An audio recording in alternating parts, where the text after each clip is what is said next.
Chapter 6. The Power of Getting Started. Just get started. I don't have to look very far for a story about this topic. My own life supplies many examples daily. When I face a task that I find aversive, a task I simply don't want to do, a task that I find boring or tedious, or even a task for which I have doubts about my competence, it is tempting to walk away. I want to procrastinate. I find myself saying things like this to myself: I'll feel more like doing this later. This is a flag for me. It is a signal that I have learned to identify that I'm just about to procrastinate. At that very moment, I use this signal to just get started. I will immediately start on anything related to the task at hand. Let's explore why this is so important. Issue. Once we start a task, it's rarely as bad as we think. Our research shows us that getting started changes our perception of a task. It can also change our perception of ourselves in important ways. In a series of studies, my students and I used electronic pagers to gather what is called experience sampling data. We paged research participants randomly throughout the day over a week or two. Each time we paged them, we asked them things like, "What are you doing? Is there something else you should be doing? How are you feeling? What are you thinking?" In addition, depending on the study, we asked the participants to rate what they were doing and what they were supposed to be doing on things like how stressful they perceived the task to be. A rating of 10 indicated extremely stressful, while a 0 meant not stressful at all, and all points in between reflected the variability. This type of data allowed us to take a sort of snapshot through time of what the participants were doing. Importantly, we also got a real-time glimpse of what they were thinking and feeling. Some of our findings were expected. Some surprised us. I have summarized these findings by simplifying the research as a Monday to Friday process and by focusing mainly on the task avoidance. As expected, on Monday, when participants were avoiding some tasks, for example, working on an assignment, in preference to other activities, for example, hanging out with friends, we found they typically said things like, "I'll feel more like that tomorrow," or "Not today, I work better under pressure." As you learned in the previous chapter, we rationalize the dissonance between our behaviors, not doing, and our expectations of ourselves. I should be doing this now. Of course, later in the week, none of the participants spontaneously said things like, "I feel like doing that avoided task today," or "I'm glad I waited until tonight because I work better like this." Surprisingly, we found a change in the participants' perceptions of their tasks. On Monday, the dreaded, avoided task was perceived as very stressful, difficult, and unpleasant. On Thursday, or the wee hours of Friday morning, once they had actually engaged in the task they had avoided all week, their perceptions changed. The ratings of task stressfulness, difficulty, and unpleasantness decreased significantly. What did we learn? Once we start a task, it's rarely as bad as we think. In fact, many participants made comments when we paged them during their last-minute efforts that they wished they had started earlier. The task was actually interesting, and they thought they could do a better job with a little more time. Just get started. That is the moral here. Once we start, our attributions of the task change. Based on other research, we know that our attributions about ourselves change too.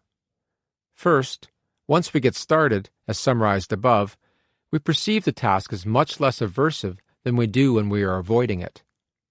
Second, if we do not finish the task, we have done something, and the next day, our attributions about ourselves are not nearly as negative. We feel more in control and more optimistic. You might even say we have a little momentum. Research by Ken Sheldon, University of Missouri, Columbia, also demonstrates that progress on our goals makes an important difference. Progress on our goals makes us feel happier and more satisfied with life.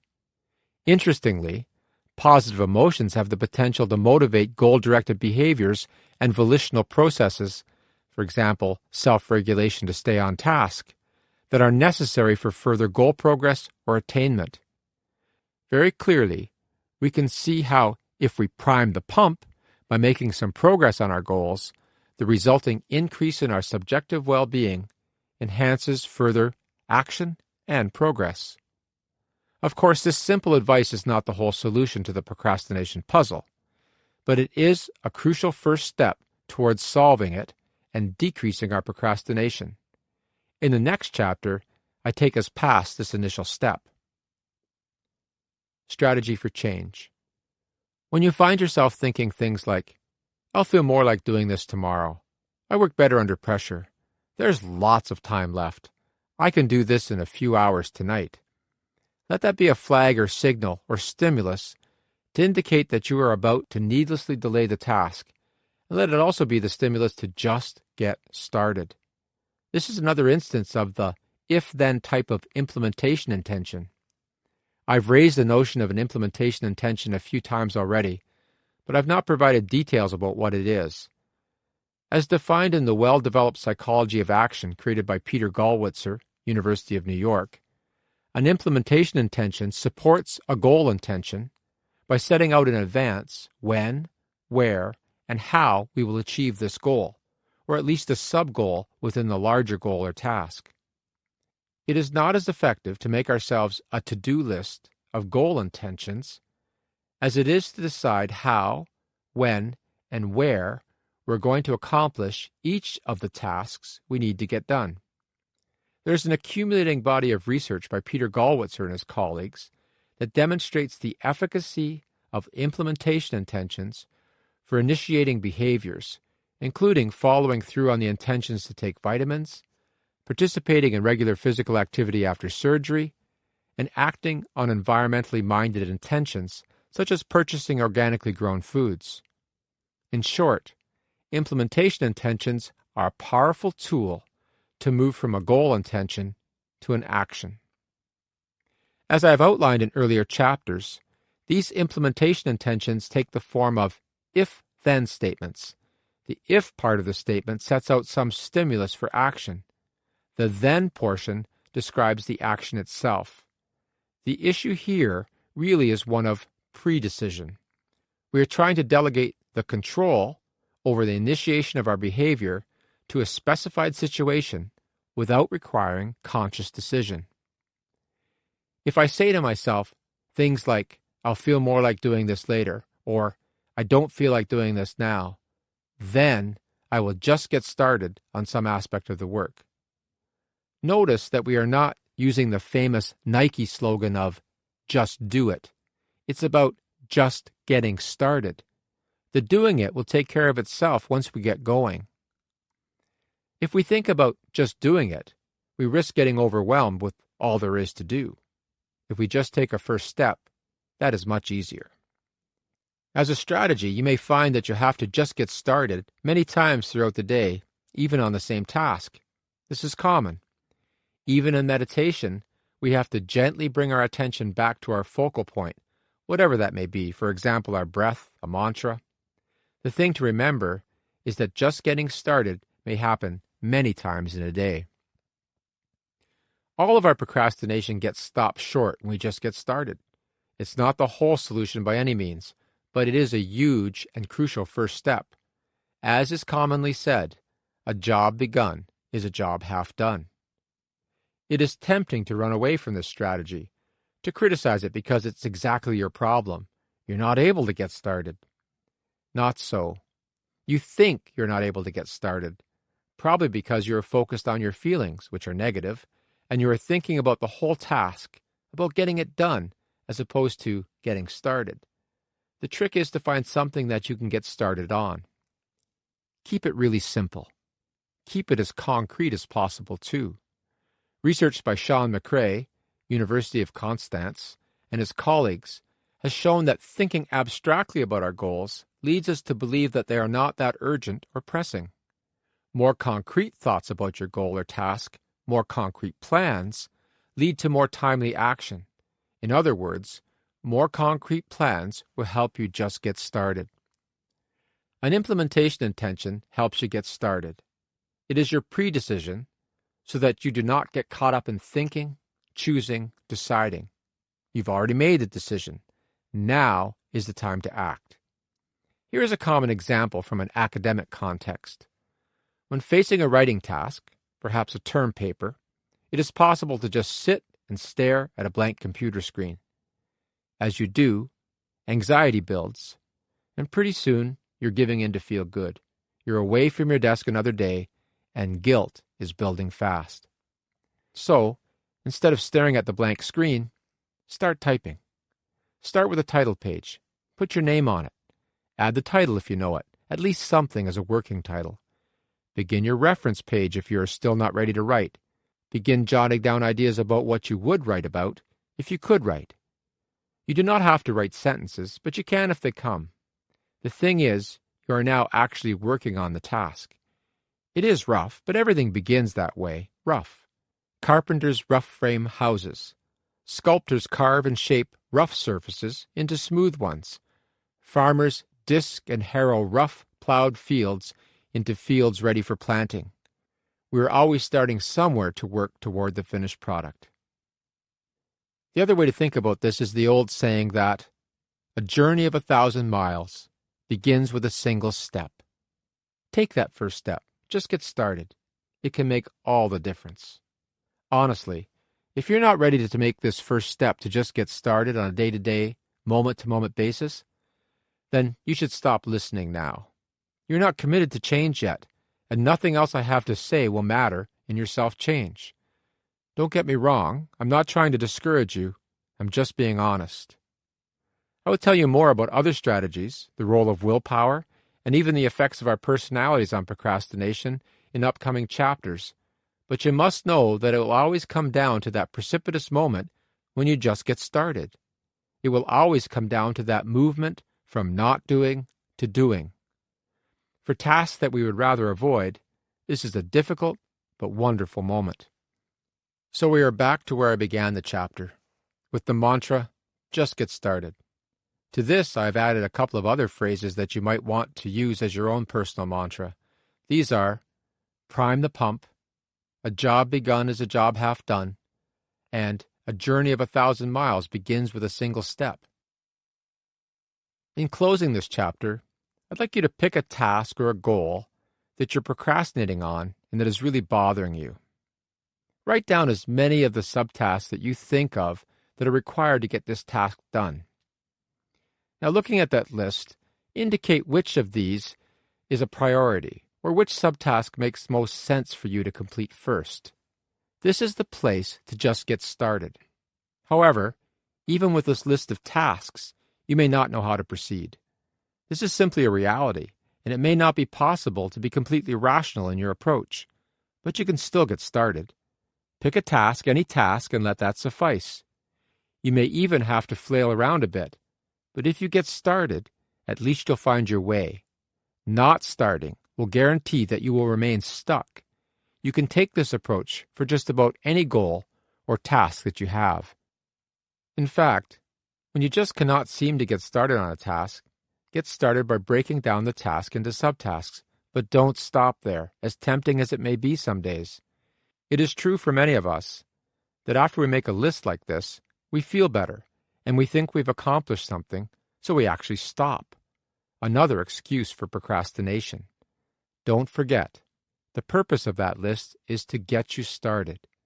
Just get started. Chapter 7.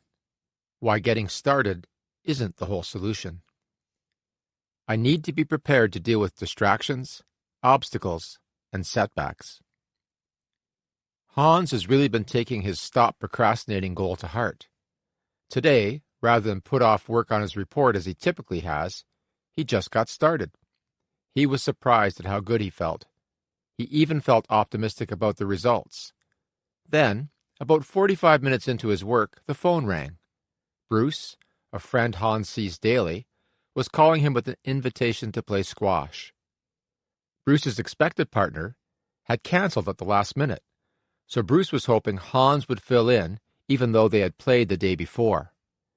Although Hans intended to work through the afternoon, to make up for time he'd already lost, he felt like things were under control now, so he told Bruce he would meet him at 12:30 at the gym. Issue: In the scenario above, Hans's goal was his report, and he made the key first step of getting started. In fact, the night before, Hans had made an implementation intention to begin his work right after he finished breakfast, and he did.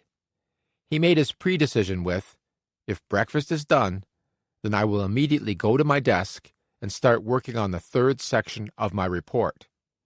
Note that he had a concrete task for his action with the third section of the report, a section that he felt would be an easy place to begin, even though it was not the beginning of the report itself. He felt very good about finally doing this. At the very least, there is usually a sense of relief when we get to an avoided task. Unfortunately, these good feelings can be a little bit of a trap for us. They can make us feel overly optimistic, and some of our biases in planning and thinking may begin to emerge. In fact, Hans felt his mind begin to wander, and typical thoughts emerged when he was even a little bit stuck in his progress. At one point, when he hit a tough spot in the writing, he caught himself thinking, that's enough for today. I'll feel more like doing this part tomorrow. In fact, he was somewhat relieved when Bruce called. It seemed a perfect excuse to stop. Certainly exercise is important in life too, he thought. What this means in terms of more successful goal pursuit is that we have to recognize other points at which we typically abandon our goal pursuit. We have to be prepared to address each of these as they arise. Otherwise, we'll fall back into habitual ways of responding. If you tend to procrastinate more often than you like, then your habitual response will be to find some way to avoid the task at hand. Procrastination is not just a failure to get started. We can face a variety of problems and needlessly delay at many stages of goal pursuit. Our feelings may still threaten to derail us. Distractions abound, and it's easy to replace one intention with another, even if just for a minute. And in all of this, we can find ways to justify this to ourselves. In the scenario above, the squash invitation can be seen as an unnecessary disruption, given how regularly Hans sees his friend, as well as Hans's intention to work today. Perhaps a more common example for those of us working at our computers is becoming distracted and putting off the task at hand by checking email or surfing the web. I know from my research that internet technologies in particular are potent distractors, as it will only take a minute to check my email, and then hours later you find you're still off task. I discuss this in more detail in Chapter 10. What this means is that we cannot simply depend on our goal intentions, no matter how deeply committed we might be, to keep our volitional actions on track. We have to be prepared to deal with changes in our mood related to setbacks and disappointments. We have to be prepared to deal with distractions. We have to be prepared to overcome obstacles. Given the ongoing challenges to our goal pursuit, we would benefit from implementation intentions related to the potential distractions and obstacles ahead. We can make pre-decisions to help us here, too. Strategies for change. There are two main approaches to pre-decisions regarding potential distractions. The first involves reducing the number of distractions before we begin to work. The second approach takes us back to implementation intentions to help us decide ahead of time what we will do when distractions, obstacles, or setbacks arise. I outline each of these below. Minimizing distractions. Different things distract each of us. Some people cannot work with a radio on in the background or in a noisy room. Others, more extroverted personalities, need that background noise. This means that we have to think about what our typical distractions are. In a world dominated by computer-related tasks and jobs, certainly some of these distractions are other activities on the computer, such as games, social networking tools, web searches, or even just email. I discuss these potent distractions under internet procrastination in the final chapter.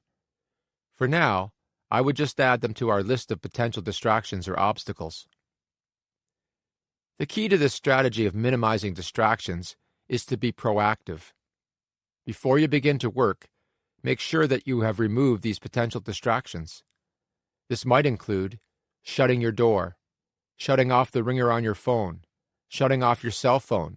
Text messaging is a chronic distraction for many people. Shutting down social networking tools, Facebook, MySpace, Twitter, whatever you use, and removing potentially distracting things from your workspace, for example, magazines or newspapers. If you listen to that paragraph again, you will note that shutting is a key verb. You are shutting yourself away from distractions to help maintain your attention and focus on your intended task. This is your predecision to help you work. Of course, you cannot anticipate every distraction, obstacle, or setback in your work. For example, Hans did not expect Bruce to call with the invitation to play squash. You will need another strategy to deal with distractions as they arise.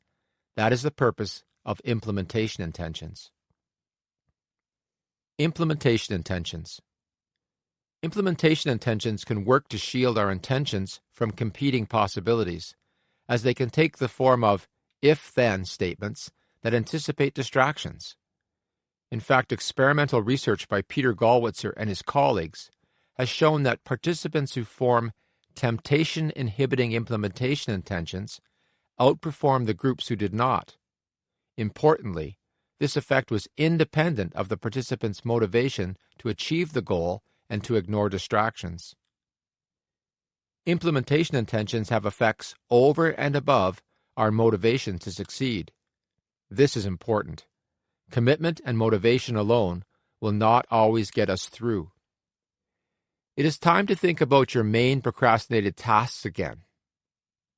As a closing activity to this chapter, list the kinds of distractions and obstacles that have resulted in further procrastination, even when you have actually been working on the task.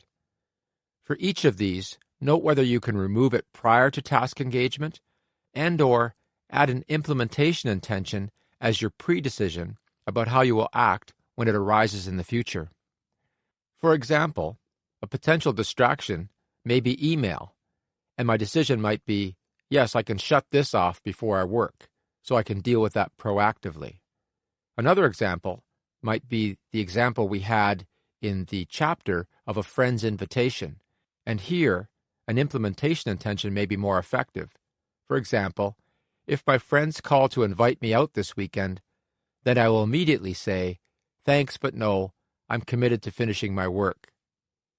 A final example might be the common feeling of, I'm stuck on my work and I don't know what to do. Here, an implementation intention might be effective again. If I get stuck, confused, and worried because I don't know what to do, then I will stay put and list what I do know to be sure what it is I don't know.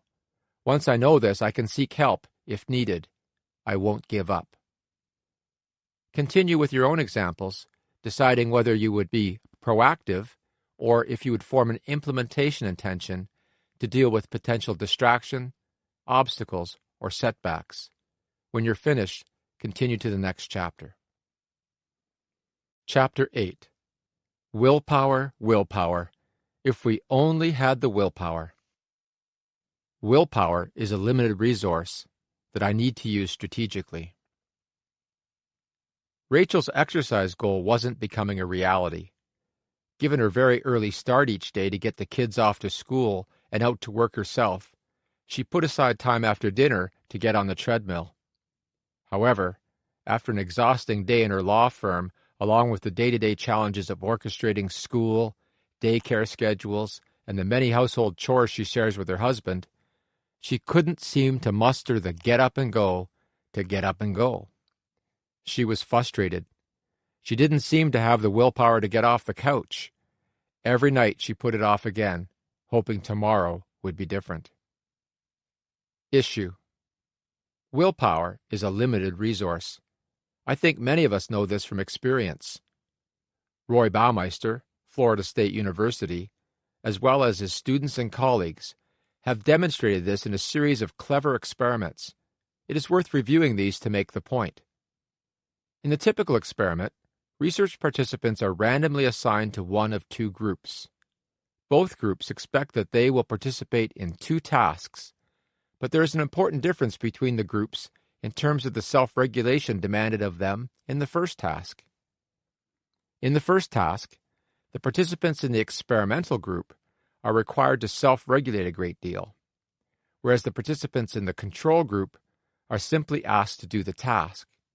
For example, participants in both groups may be asked to watch a funny film, but the participants in the experimental group would be required to self-regulate by suppressing their emotional expression, while the participants assigned to the control group would be given no specific instructions about how to react. In a similar study, participants in both groups arrive hungry, but the experimental group is invited to eat radishes while resisting a tempting plate of cookies, whereas the control group is allowed to eat the cookies or the radishes. You guess which is more popular.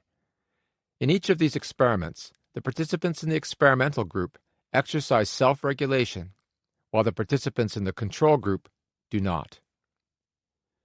Once this first task is completed, both groups are asked to complete a second task that involves self-regulation. Participants in both groups need to self-regulate their behavior to achieve success, and the key outcome measure is how persistent participants in each group are.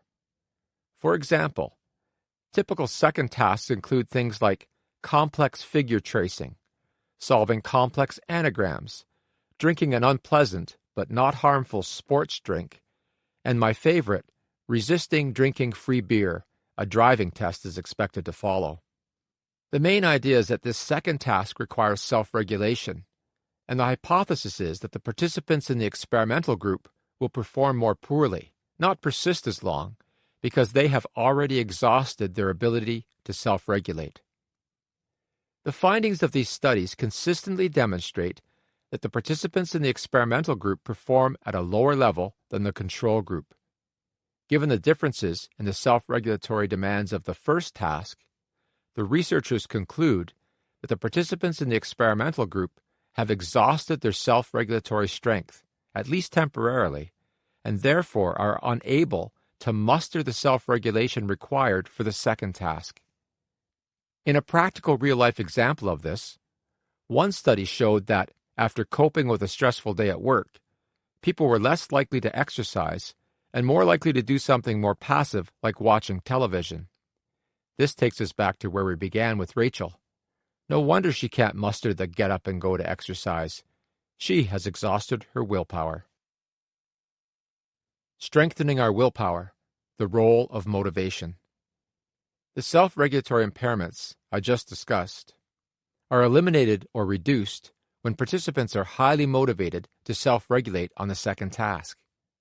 For example, when participants are paid for doing well on the second task, or they are convinced that the performance will have social benefits, they perform well despite the apparent self-regulatory exhaustion from the first task. The key thing about these findings is that they indicate that self-regulatory depletion may be reducing motivation. Given that depleted self-regulatory strength may leave us feeling like we won't succeed, we're too tired to try, it may be that the reduced expectancy of success undermines our willingness to exert effort. It's not that we're so impaired that we cannot respond, it's that we don't feel like it. Sound familiar? I'll feel more like it tomorrow. This is a common phrase we use to rationalize our procrastination. Perhaps it simply captures our perceptions of self-regulatory strength at the moment. Of course, it is a perception and, I argue, at least partly, an illusion. It's about our motivation to muster the self-regulatory effort. Unwilling, perhaps, not unable. From this perspective, what we see is that we may fail to self-regulate because we acquiesce. In the case of procrastination, we find resisting the urge to do something else, an alternative intention, impossible to resist, so we give up and give in. Strategies for change. We all feel depleted throughout the day. We all have moments where we think, I'm exhausted, I just can't do anymore, or I'll feel more like this tomorrow. This is true. This is how we are feeling at the moment. However, successful goal pursuit often depends on our moving past these momentary feelings of depletion. Given the role of motivation in self-regulatory failure, it is crucial to acknowledge the role of higher-order thought in this process, particularly the ability to transcend the feelings at the moment in order to focus on our overall goals and values. In the absence of cues to signal the need for self-regulation, we may give in to feel good and stop trying. It is exactly when we say to ourselves, "I'll feel more like it tomorrow," that we have to stop, take a breath, and think about why we intended to do the task today. Why is it important to us? What benefit is there in making the effort now? How will this help us achieve our goal? From there, if we can muster the volitional strength for one more step, that is, to just get started, we will find that we had more self-regulatory strength in reserve than we realized. Our perception can fool us at times, and this self-deception can really be our own worst enemy. Here are some strategies that you might use to muster what feels like the fumes left in your own willpower gas tank. 1. The willpower is like a muscle metaphor is a good fit, as the capacity for self-regulation can be increased with regular exercise. Even 2 weeks of self-regulatory exercise has improved research participants' self-regulatory stamina. So take on some small self-regulatory task and stick to it. This can be as simple as deliberately maintaining good posture or using your non-dominant hand to eat. The key element is to exercise your self-discipline. You don't need to start big. Just be consistent and mindful on your focus. Over time, you will be strengthening your willpower muscle. 2. Sleep and rest also help to restore the ability to self-regulate. If you seem to be at the end of your rope, unable to cope, and unwilling to do the next task, first ask yourself if you're getting enough sleep. 7 or 8 hours of sleep is important for most of us to function well. 3. A corollary to sleep and rest is that self-regulation later in the day is less effective. Be as strategic as possible, and don't look to exercise feats of willpower later in the day. Rachel may have to rethink the timing of her workout or use alternative strategies that I'll explain in a moment to help her get off the couch when she's already running on empty. 4. A positive boost of emotion has been shown to eliminate self-regulatory impairment. Find things, people, or events that make you feel good to replenish your willpower strength.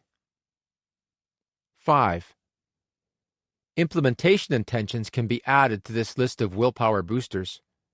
Make an implementation intentions as a plan for action. As you know, this takes a specific form.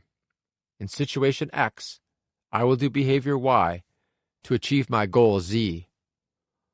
Or, if this happens, then I'll do this, anticipating obstacles to your goal pursuit. The effect of these intentions is to put the stimulus for action into the environment and make the control of behavior a non-conscious process. A couple of studies have demonstrated that the automatic nature of the effects of implementation intentions counters the effects of self-regulatory depletion. Let's take the example where research participants had to control their emotions during a humorous movie, suppressing their laughter. As you will recall, they are usually less capable of doing a subsequent experimental task that requires self-regulatory strength, such as solving a series of anagrams. However, for the participants randomly assigned to an if-then implementation intention manipulation, who prepared by saying to themselves, "If I solve an anagram, then I will immediately start to work on the next one," this depletion effect was eliminated. They solved as many anagrams as the group who were not depleted beforehand. This is an interesting result, with clear implications for how we can strengthen our flagging willpower at the end of a long day. An implementation intention may well be the thing that gets you to exercise in the evening, even though you usually feel much too tired to begin. Note, this research underscores my focus on just getting started. I think Rachel might be more successful with her evening exercise if she had the implementation of If the kids are in bed, then I will go directly to the treadmill. Once she starts, she might discover that she has the motivation and energy that she needs. 6. Self-regulation appears to depend on available blood glucose. In some studies, even a single act of self-regulation has been shown to reduce the amount of available glucose in the bloodstream, impairing later self-regulatory attempts. Interestingly, just a drink of sugar-sweetened lemonade eliminated this self-regulatory depletion in experiments. Even though this research hasn't always been replicated, the message is clear. Don't get hypoglycemic. Your self-regulation will suffer. Keep a piece of fruit, complex carbohydrate, handy to restore blood glucose. 7. Be aware that social situations can require more self-regulation and effort than you may think. For example, if you are typically an introverted person, but you have to act extroverted, or you have to suppress your desired reaction, scream at your boss, in favor of what is deemed more socially acceptable, acquiesce again to unreasonable demands, you will deplete your willpower for subsequent action. These social interactions may even make it more likely that you will say or do something you will regret in subsequent interactions.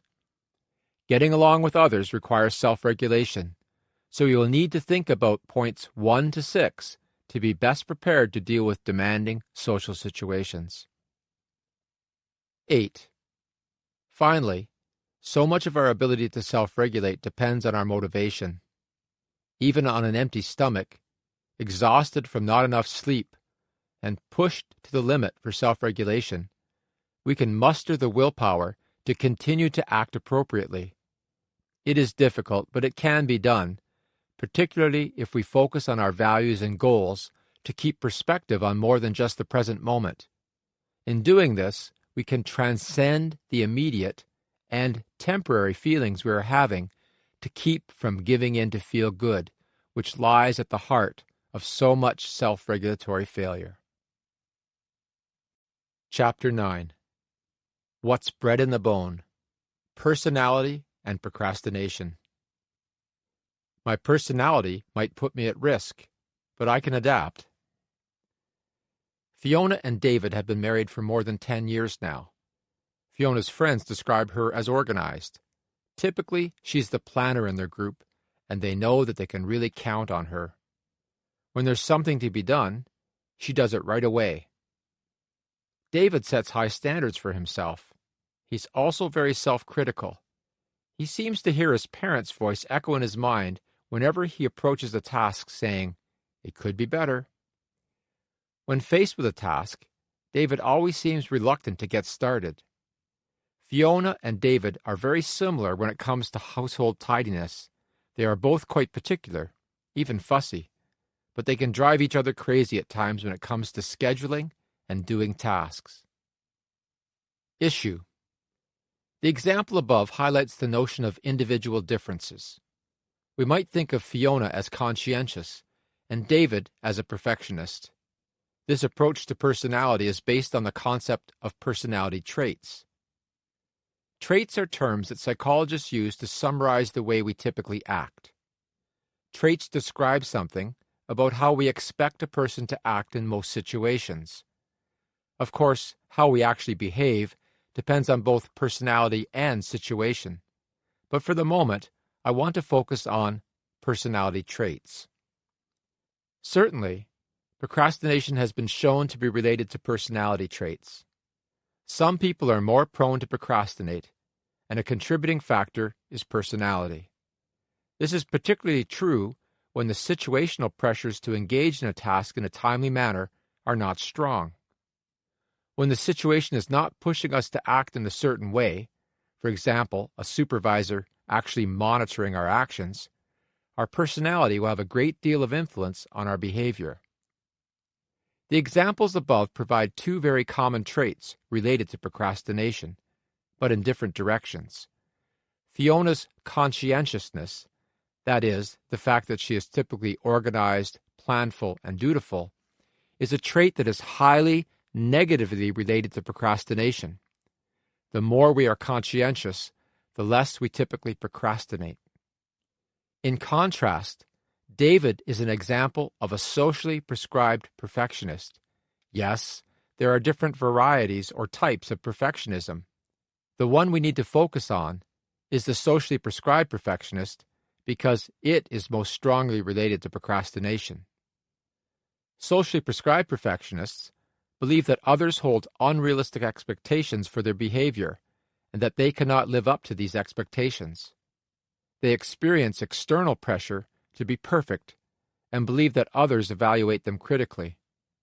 This leads them to internalize these expectations and be self-critical as well. That little voice in David's head is an example of this internalized criticism. Contrasting Fiona and David like this shows how personality can be a resilience or risk factor for procrastination. We need to take this into account in our own lives. Would you say that you have a procrastination-prone personality? To answer this question, you need to have a little more information about which personality traits have been shown to be associated with procrastination. I'm going to list some key traits that are related to procrastination. I just need to make one more comment before I read you this list. There are potentially thousands of personality traits. Personality psychologists have simplified these into a superstructure of traits known as the Big Five. Much like the three colors of the color wheel, the Big Five are said to be the primary traits. Other traits are a part of these five or a blend of them. You can remember the five traits with the mnemonic CANOE. C is for conscientiousness, A is for agreeableness, N is for neuroticism, O is for openness to experience, and E is for extroversion. CANOE. Of course, in a short audio program, I cannot explain each of these in detail, and it is really not that important because our focus is on procrastination. Research pioneered by Henri Schoenberg, University of Groningen, and Clary Lay, York University, has revealed that only two of these traits have meaningful relations with procrastination: conscientiousness and neuroticism, which is also known as emotional instability. The other traits that I need to discuss are related to the Big Five traits, but I address them separately because they deserve special consideration given their relation to procrastination. For example, impulsiveness is sometimes discussed as a part of low emotional stability, sometimes extroversion. In any case, it is not necessary to focus on these definitional issues. Just think of these traits as aspects of our personalities. Instructions. For each of the traits I present, rate yourself from not at all like me to exactly like me on how much you think the trait describes you. 1. Conscientiousness. Highly conscientious people are described as responsible, scrupulous, persevering, and fussy or tidy. You can see how this trait is negatively associated with procrastination and might be considered a resilience factor against unnecessary delay. The various facets of the trait as measured in popular personality traits include competence, efficient, order, organized, dutifulness, not careless, achievement striving, thorough, self-discipline, not lazy, and deliberation, not impulsive. Please rate yourself on a scale from 1 to 10 on this statement. I'm a very conscientious person, where 1 is not at all like me, and 10 is exactly like me. 2. Emotional instability. Emotional instability is the alternative wording of the trait of neuroticism. People who score high on emotional instability can be described as nervous, worrisome, or anxious. The various facets of the trait as measured in popular personality traits include anxiety, tense, angry hostility, irritable, depression, not contented, self-consciousness, shy, impulsive, moody, and vulnerability, not self-confident. Please rate yourself on the following statement. Typically, I would consider that I'm more neurotic or less emotionally stable than others. Rate yourself on a scale from 1, not at all like me, to 10, exactly like me. 3. Impulsiveness. A person who scores high on impulsiveness tends to act before thinking. This trait reflects low self-control, especially in the presence of potentially rewarding activities. Impulsivity reflects less ability to consider the consequences of one's actions. Please rate yourself on the following statement. Typically, I would say that I'm very impulsive. Rate yourself on a scale from 1, not at all like me, to 10, exactly like me. 4. Self-efficacy. This trait represents the belief that we're able to do what is necessary to achieve a desired outcome. It reflects self-confidence and competence. Please rate yourself on the following statement. I feel that I am competent and I have a great deal of self-efficacy. Rate yourself on a scale from 1, not at all like me, to 10, exactly like me. 5. Self-esteem. Self-esteem is how we feel about ourselves. It is our appraisal of our self-worth. Another way to think about it is the extent to which we perceive ourselves as being relatively close to being the people we want to be. Please rate yourself on the following statement. Generally, I feel very good about myself. Rate yourself on a scale from 1, not at all like me, to 10, exactly like me. 6. Socially prescribed perfectionism. As I noted, socially prescribed perfectionists believe that others hold unrealistic expectations for their behavior. They believe that others expect them to be perfect, and they can feel compelled to try to live up to these expectations. Please rate yourself on this statement. I believe that significant others in my life expect me to be perfect. Rate yourself on a scale from 1, not at all like me, to 10, exactly like me. Now that you have reviewed some of the main personality traits that researchers have identified as traits associated with procrastination, you can see which is larger, your risk for or resilience to procrastination. To calculate each, you need to sum some items together. For personality risk, sum items 2, 3, and 6, that is, emotional instability, impulsiveness, and perfectionism. For personality resilience, sum items 1, 4, and 5, that is, sum your ratings for conscientiousness, competence, and self-esteem. This simple scale is not scientifically valid, but it does provide you with a rough estimate of your vulnerability to procrastination from a personality perspective. These scores provide an index in terms of how your personality is contributing to or protecting you from self-regulation failure. Of course, given that you're listening to an audio program about procrastination, I might assume that you are more at risk than resilient. You may find that your risk score is quite a bit larger than your resilience score. The question is, what can you do about this? Strategy for change. Personality presents an interesting challenge when we think about self-change. By definition, we consider personality as the relatively enduring characteristics of the individual. They are not easily changed. However, we do not have to change our personalities to succeed. We can act counter to our dispositions or traits. For example, there are many introverted individuals who can function well socially, speak in front of crowds, and engage others effectively in the workplace. It does take strategic effort at times, but we are successful daily acting out of character. It is important to acknowledge that some psychologists believe that acting out of character, counter to our traits and disposition, can deplete our self-regulatory strength or willpower. As we discussed previously, willpower is a limited resource, so this is important to recognize. We will be investing our energies to act out of character to succeed. Everything noted earlier about bolstering our willpower will be important to take into account as you work to address your personality risk factors.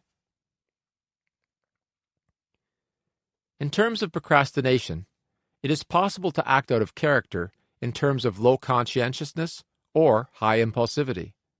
The key thing is to be strategic, and as we have discussed, part of being strategic is making pre-decisions about how to respond before you face a situation.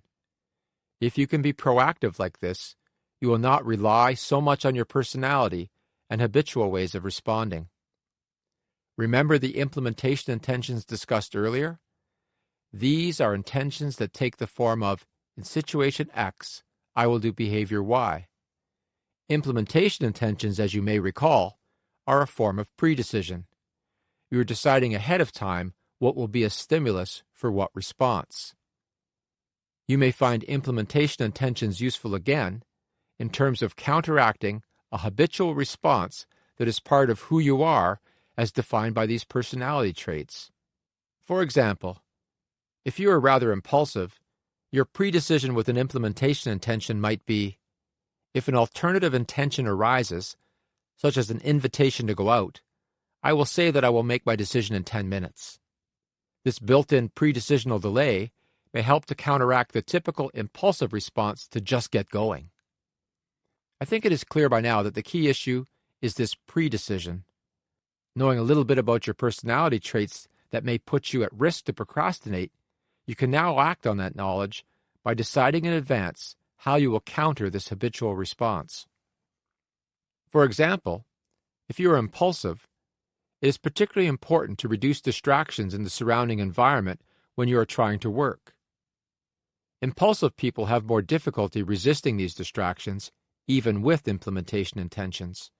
So, as I discussed in the previous chapter, part of your pre-decisional process can be to eliminate or reduce the distractions before you get down to work. Similarly, if you tend to be disorganized, deliberately working on structuring tasks can be very important to reducing procrastination. This can be as simple as creating a to-do list of subtasks that help you see the steps you need to take. It can also be the more challenging job of organizing your work area so that it's not so cluttered. But be careful. Some of us use this tidy-up job as our way to procrastinate. Once the desk is tidied, pencils sharpened, and new software downloaded onto the computer, we think, that's enough for today. Procrastination draws on our ability to deceive ourselves. We find excuses for just about any unnecessary delay. The strategies above address the issue of impulsivity and conscientiousness. What about the worry and anxiety that define low emotional stability? What if we are worried that we don't have the ability to do the task? What if we cannot tolerate frustration? This seems more serious, right? Yes, some of us are prone to worry and self-consciousness, and many of us have irrational beliefs that make us prone to procrastination. Our procrastination may be based on a fear of failure, for example. The route to self-change, both in the short term behaviorally and the long term in terms of stable personality change, is to challenge your worries and beliefs as they arise. When a task triggers thoughts such as, I can't do this, I'm such a screw-up, I don't know how, I'm going to fail, it's absolutely essential that you challenge each of these beliefs. Why do you think they are true? What is the real risk of not succeeding when you try? Through this process, most of us realize that these are truly irrational thoughts, perhaps part of the habits we call personality, but not real in terms of the world around us. In sum, I am arguing that these stable individual differences we call personality traits can contribute to our procrastination. We cannot make changes in these traits quickly or easily, but we can recognize our relative self-regulatory strengths and limitations. In doing this, we set ourselves up to act more proactively and consciously out of character as we may need to achieve our goals. Perhaps most important to understand is that personality should not be an excuse. In fact, acknowledging and addressing our limitations can develop some of our greatest strengths. Chapter 10: Cyberslacking on the Procrastination Superhighway. It will only take a minute. Puts me on a slippery slope toward procrastination. It's approaching midnight, and Ari still hasn't started to work on his report, even though he sat down at his computer at 7 p.m. When he got to his desk earlier that evening, his intention had been to get to work, but he thought, I'll just update my Facebook status. It will only take a minute.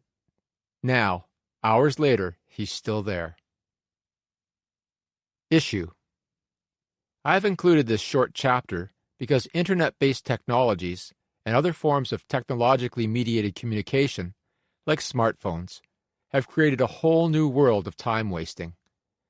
There is little doubt that our best tools for productivity, computer technologies, are potentially also one of our greatest time wasters.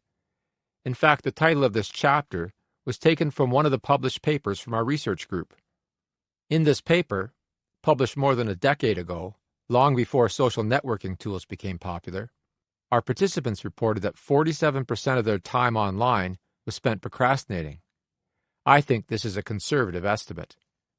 I doubt that I have to write very much to convince you that the internet has the potential to waste time if you want it to. People I know bemoan this fact all the time. The best example I have in relation to this chapter is a reply to one of my Psychology Today blog posts.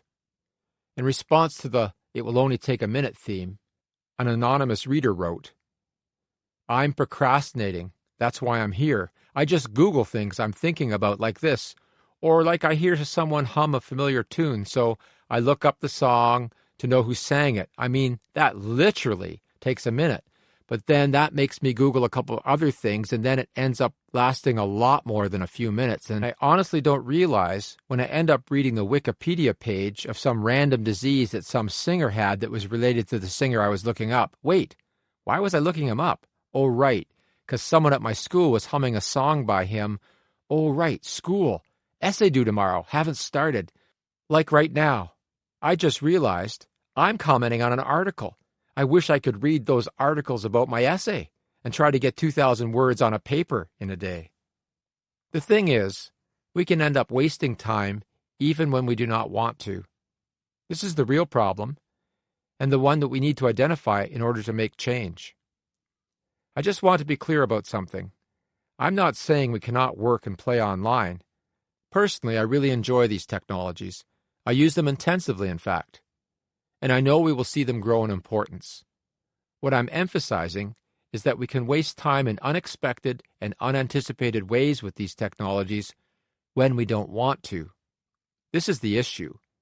These technologies are particularly problematic when it comes to self-regulation and self-regulation failure. In the scenario above, Ari did plan to work on his report. He got to his desk as planned. What happened? Ari made a rational decision over an irrationally short period of time.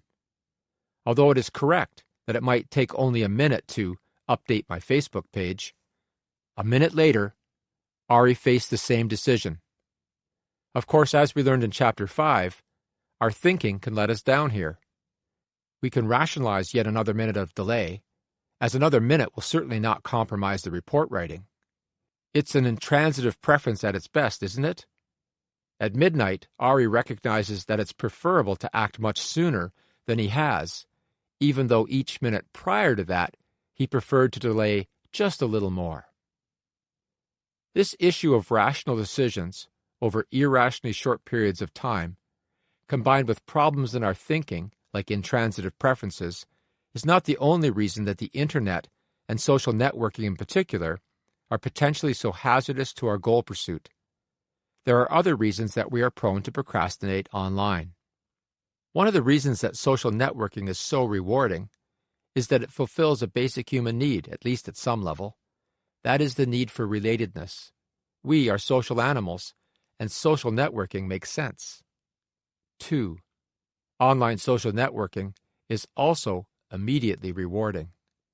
This is a potentially addictive combination, rewarding and immediate. In fact, there is a great deal written about internet addictions. Although it is beyond the scope of my writing to delve into this topic, it is important to note that the powerfully addictive nature of the Internet contributes to the self-regulation failure that you now understand is at the heart of procrastination. It can undermine our best intentions.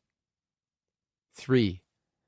A third reason that the Internet can be a problem for procrastination is that it's a ready distraction, which is particularly troublesome for those of us who are impulsive.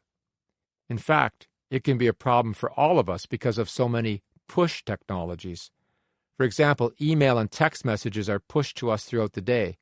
So as we work, we can be constantly interrupted if we leave our email client and phone active in the background. These distractions can be exceptionally disruptive at moments when our on-task work is not going well. Then we are back to that "it will only take a minute to," and our goal pursuit ends in favor of tasks that we are really not choosing to do, at least not in the long run, although it can end up that way to our detriment. 4. On top of all of this is the myth of multitasking. I say myth because despite popular beliefs, research indicates that only a very small percentage of people can actually multitask effectively. Humans have a very limited attentional channel. We are better off focused on one thing at a time. Tragic traffic accidents are only one example of how potentially dangerous the myth of multitasking can be as texting drivers lose their focus on the road. The more mundane tragedy of multitasking is how we deceive ourselves into thinking that we are actually doing our work, when in fact we are attending sporadically to our tasks in between email, social networking updates, internet searches, e-commerce, and gaming. Strategies for change. Although I discussed the procrastination superhighway as a separate chapter in this book, the principles for change are not really that different. They may just be a whole lot less appealing. For example, we have already addressed the notion of minimizing distractions when we discussed impulsivity. Minimizing distractions is part of that pre-decision to keep us on task. Minimizing distractions is an important part of curbing our online procrastination. To stay really connected to our goal pursuit, we need to disconnect from potential distractions like social networking tools. This means that we should not have Facebook, Twitter, email, or whatever your favorite suite of tools is running in the background on your computer or smartphone while you are working. Shut them off. Ouch. I know. It's really tempting to find some excuse to keep it a business-as-usual approach here, but if you are committed to reducing your procrastination, this is something you really need to do. You must shut off everything except the program you need on your computer to do the task at hand. This means you can plan your e-breaks more consciously. Again, this is an example of pre-decisions that help us break unconscious habits. Procrastination is certainly a habit for many of us. This strategy of reducing distractions makes it more obvious when you are turning away from your goal pursuit to pursue some other task. Your alternative and potentially rewarding alternative tasks are no longer only a click away. A little more effort provides time for you to think if this is really what you want to do. Do you really want to abandon your goal right now? Probably not. There have been all sorts of tools and apps designed to help people regulate their internet use more. Common current examples include tools that lock you out of your email or record what applications you are using and for how long. These may be helpful to you, but techniques and technologies can never be a substitute for a commitment to change. I think it's appropriate to end this final chapter where I began our consideration of why we procrastinate. Giving in to feel good. Giving in to feel good is a big piece of the procrastination puzzle, and the Internet provides lots and lots of short-term but specious rewards to which we can give in to feel good. With a click or two, we can leave the task that we feel bad about and seek immediate mood repair. If you understand that this is what you are doing, you are truly on the road to change. That does not mean that this is easy, and I turn now to some thoughts about the road ahead. It is a journey that is often described as 2 steps forward, 1 step back. Concluding thoughts. on the road of self-change. Self-change is a journey I take daily, and I will persevere patiently as I take 2 steps forward and 1 step back. Mariana is discouraged. Yesterday went so well. She started her work exactly when she intended to, and she stayed on task. It felt great. She made significant progress on her thesis. Today she feels like her old self. She doesn't want to do anything. She's already wasted the morning filing email, most of which she knows she'll never look at again, and texting friends. Feeling low on energy, she's thinking of having a nap after lunch. Deep down, she knows she's just avoiding her work again. Issue. Even though the purpose of the digest format of this audio program is to make it a quick listen, there are no quick fixes. Our old bad habits, like procrastination, are hard to change, and new habits are difficult to establish. We have to put in a great deal of conscious effort before our new behaviors become routine, non-conscious patterns in our lives. Sometimes we never completely establish a new habit, and we have to put in conscious effort daily to maintain our focus where we choose. The key thing is to be strategic. By being strategic, by making pre-decisions as much as possible, we can keep from following the same old worn path, the path that we know best as procrastination. As you have learned, there are many aspects of being human that contribute to our self-regulation failure. For example, we like to feel good now, are prone to discount future rewards, are overly optimistic and biased in our planning, dislike dissonance and will resolve it by making excuses, have a limited amount of willpower, can be disorganized, undisciplined, and overly self-conscious, can be prone to distractions, and can have irrational beliefs about our expectations of ourselves. Each of these things can create problems for us in our goal pursuit and contribute to our procrastination. Even this partial list of factors contributing to procrastination reveals some important truths worth remembering when you feel like Mariana does in the scenario above. First, each of us will have a different constellation of factors that is our recipe for procrastination. As you listen to this audio program, I am sure that some topics and issues spoke more directly to you than others. These are the issues that you need to address in your efforts for self-change. These are the issues you can address beginning right now. Second, we cannot change everything at once. My emphasis has been on being strategic. You need to be strategic in your approach to self-change as well. Pick 1 or 2 issues that you recognize are problems for you.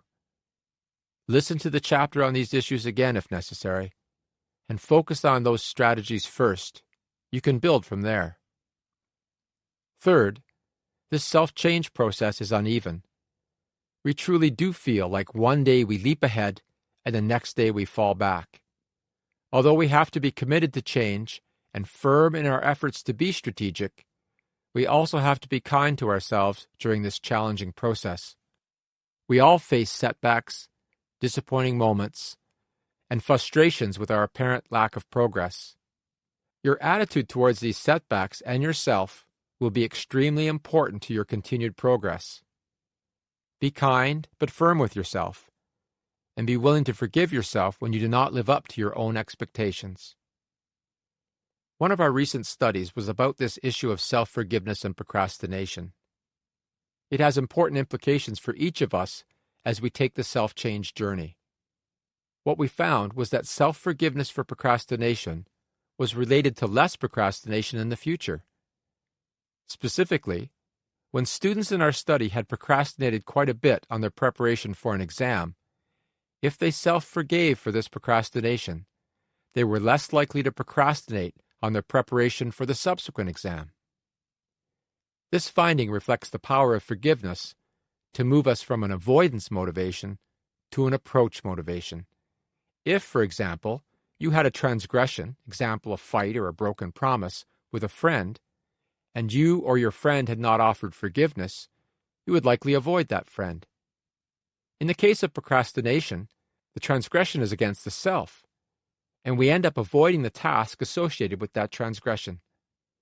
What forgiveness does in both cases is to remove the avoidance motivation so that friendship can be reestablished or engagement with the task can happen again, respectively.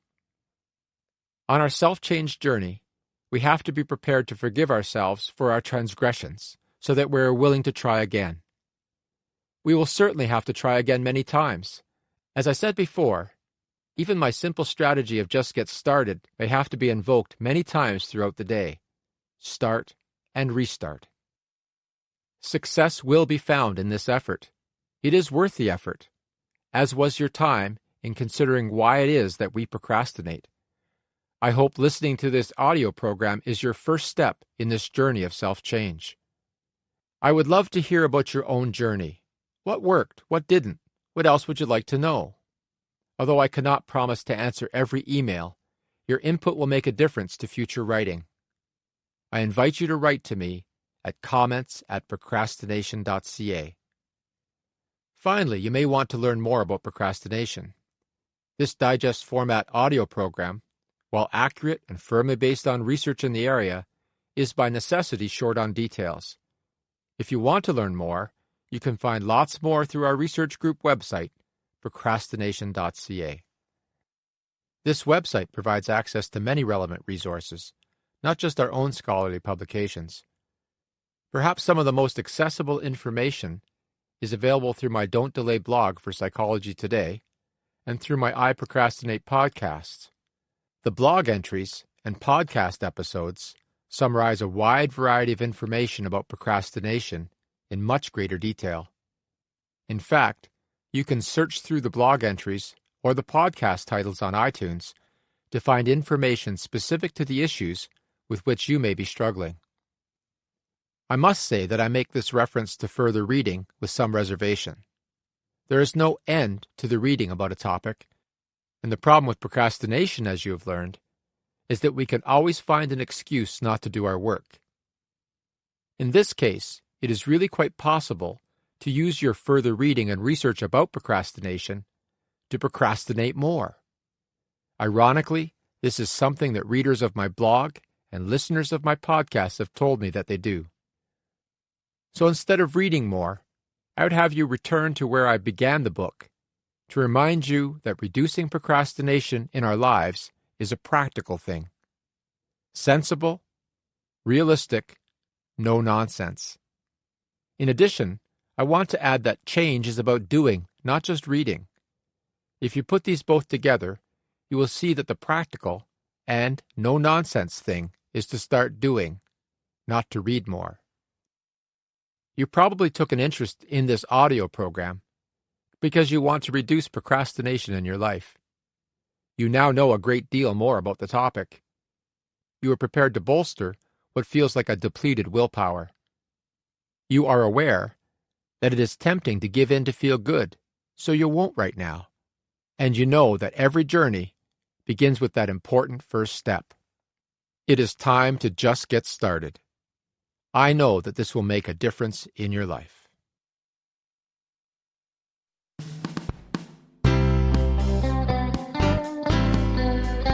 This has been a Gildan audio production. For more affordable life-changing audio programs, visit our website at gildanmedia.com.